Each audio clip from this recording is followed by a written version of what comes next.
Another day, another vlog na naman tayo mga master. Ito nga pala tayo, magbibigay na naman tayo ng saya at syempre mag-upgrade na naman tayo ng open pipe natin dito kay Master DFI. Syempre may nakapansin sa atin dito and big shoutout nga pala kay JR Barrera. Ayan, gawan mo ng bracket master. Ayan ang sabi niya sa akin para daw hindi maalog.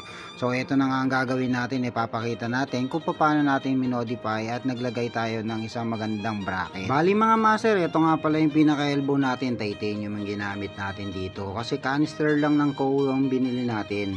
So ito yung ginawa natin bracket mga master. Actually ginamit ko to sa mga spacer doon sa mga shifter. Ito yung pinaka sobra natin na ginawa natin improvise. So ito tingnan natin mga master, ginamitan ko yan ng pinaka titanium na bolts. So tatlo yung gagamitin natin dyan. Ipapakita ko sa inyo kung paano ko siya kinabit. 51mm nga pala yung pinakasukat ng pinaka canister natin, kaya swak na yan sa pinaka elbow natin.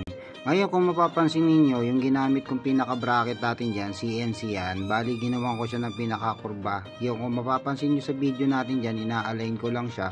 At syempre makikita nyo kung gaano kaganda yung pagkakagawa natin dyan.